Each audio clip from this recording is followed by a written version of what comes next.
Hi, thanks Harold, and yeah, it's really nice to be here. It's my first time at MLOVE, and seems like a really special place, and yeah, great crowd. So yeah, so my presentation is going to be fairly short. I'm going to talk a little bit about growth at SoundCloud. I work in the growth team responsible for mobile growth.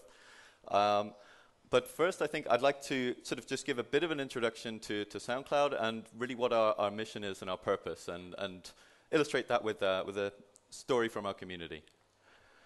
So yeah, a few stats. Yeah, we've grown pretty rapidly since we were founded in 2008. We're already in 200 countries, reaching 250 million people per month.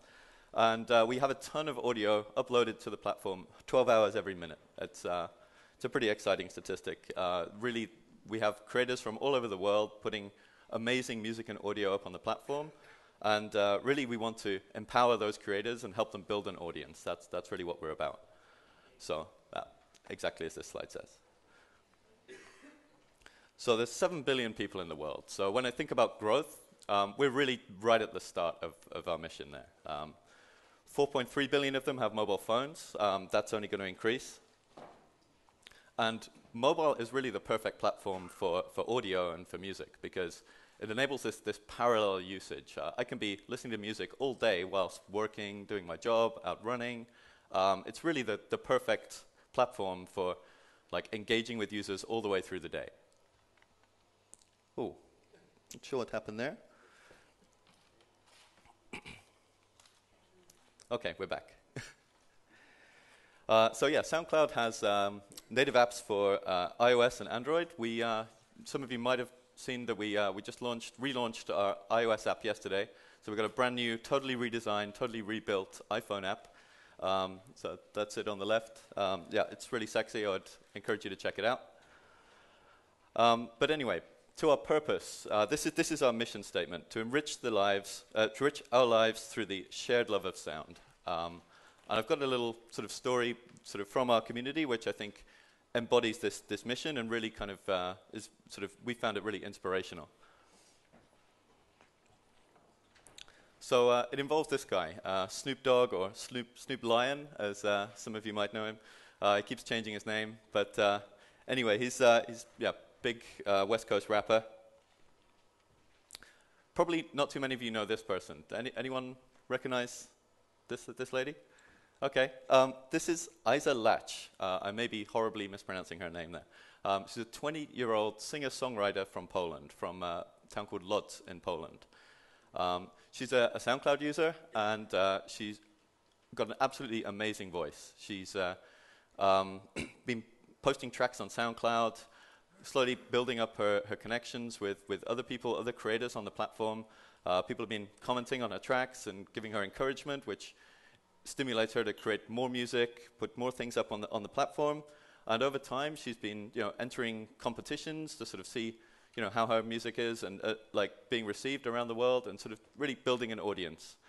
And then like one day, something really magical happened. This is her in our new app. Sorry, little plug for the new app. Yeah, so this guy, SnooDogg. One day, she got a comment on one of her tracks. 2 words. Snoop approves. And this is the start of a really magical story, which I think really kind of helps to explain what the SoundCloud platform is all about, and really like inspires us in the growth team to really help to bring this to more people and make more of these magical moments happen. So basically, the competition that Isa had entered, she didn't even realize, but it was actually organized by SnooDogg because he was looking for more talent, fresh talent, to which he could collaborate with. So over the next 6 months, something really magical happened. She got in touch with SnooDogg through this competition, through SoundCloud.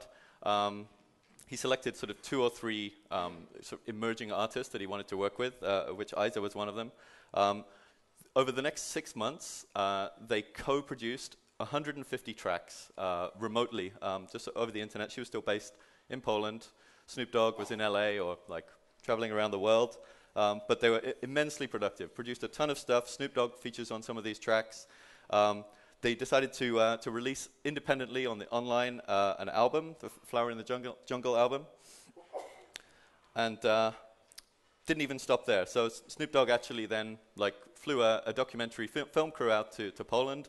They made a feature-length documentary comprised of 13 music videos, basically documenting this story about how they met on SoundCloud and made this collaboration together. And this is SnooDogg premiering the film at the SoundCloud Creator Clubhouse at South by Southwest in Austin, Texas. Which incidentally was the first time that Isa had visited the United States, and actually the first time she'd even been on an airplane. So it really kind of certainly enriched her life, through this love of sound, the shared love of sound with SnooDogg. But it's also enriching everyone else's life because they get to enjoy this immensely awesome music. And so really that's the message from this story, is that the internet and hopefully SoundCloud plays a part in this, is really sort of helping people to find new ways to connect and collaborate wherever they are in the world. So this brings me to the mission of the growth team. So SoundCloud's mission is to enrich the lives of people through the shared love of sound, and the growth team's mission is really to make that happen on a global scale, and really to get the whole world connected and sharing their love of sound together. So a couple of specific sort of tactical things that we've done in the growth team recently, which have helped us on this mission to kind of build and grow our user base. We're a big fan of data. So analytics, we can't get enough data. We have a ton of it already. And we're always looking at better ways to test and measure everything that we're doing. The approach that we take is test and scale. So sort of much as Stephanie was talking about, sort of not being afraid to fail, that's really key. It's really about sort of trying things out quickly, seeing what works, seeing what doesn't work, and scaling up the things that work. So one thing that we found really tough, and I think a lot of people that have mobile apps and do mobile development probably also can feel this pain, is you put something up on the App Store, and it's kind of a black box. You don't really get to understand very easily what's working in terms of the way that you're presenting your product, like what's converting and what isn't on the App Store itself. Are you using the right images? Do you have the right title? All of this stuff. And so recently we built what you see on the left here, which is it's essentially a kind of a mock App Store, which we can use for A/B testing purposes. It's basically, we use this to test out images, tagline, description, everything. We can send traffic there either through paid acquisition, or what we're currently doing is we have cross-sell links from our website and from our mobile site, which we get a lot of sort of fairly transient traffic hitting those destinations, and then we can sort of divert some of it to this sort of testing site, enough that we can get statistically significant results and see what's converting in terms of which screenshots, which taglines, calls to action. All of this stuff is really important, but once you put it up on the App Store, you just see your top line download numbers, so you really can't see what's working. So this allows us to scientifically test each individual element of our App Store presence, and it's really helped us level up our App Store optimization efforts. Second thing that we've done, we added this rate the app prompt. It's pretty standard practice now. I think most apps are doing this, but at the time it was pretty controversial. Actually, we were sort of wondering, should we be pushing users to review the app? But actually, it worked really well for us, because what you find is a lot of time on the App Store, the people that are most vocal and the most likely to write reviews are the people that have had a bad experience, or that they want to complain about something. And the people that are really loving your app, quite often they're too busy enjoying the app to bother rating it. So we found that by putting a prompt to people that are demonstrating high engagement, we could really influence the number of positive reviews we get on the App Store, which boosts our average rating and has a big effect on conversion. And probably the biggest way that we've been able to grow is through really smart, deep integrations with other apps and social networks. So what you see on the bottom here, these are what we call inbound integrations. So this is integrations with apps using our API to contribute sounds to the platform. So these are audio creation apps, where people are like creating new sounds, new audio, and with like tight integration to SoundCloud, they're able to very quickly upload new sounds to the platform. That's really important because without new sounds on the platform, we have no platform.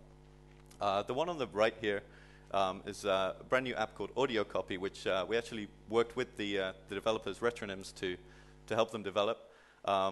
Basically, this is recording, editing, and like also integrated with 126 other audio apps to really be like a creator hub on iOS for like anyone who's creating audio and wants to share it easily to SoundCloud. SoundCloud's the primary share option there. And at the top here we see we've got Twitter and Facebook. Probably most people have encountered our widgets at some point. They might not even realize that they're interacting with SoundCloud at that point. This is how we reach over 250 million users every month. It's not just that these people are hitting SoundCloud.com or hitting our mobile apps, but they're also encountering us in other places on the web. So, they see a track, somebody shared a track in their Facebook feed, and people can listen to it right there using our player widgets. And this is, of course, really important for the creators too, because it helps them to get their sound like shared really quickly and instantly distributed like globally. And that brings me to my last point. Really, it's like the next challenge for us, and definitely my focus now in the growth team is how do we take this success and the growth that we've already had and really like multiply that across the world and really make it truly global. So like we're investing a lot of time and effort to think about how we can effectively do that and build and seed these creator communities and really get in touch with these incredibly creative people all around the world who have amazing music and audio to share, but that maybe they've never even heard of SoundCloud yet. So maybe the next Isolatch will come from India or Saudi Arabia, where we're actually seeing incredible traction already just organically, but we're looking at how we can sort of magnify it in some of these countries, or Brazil. And yeah, that's the end of my presentation. Really happy to answer any questions that anyone has.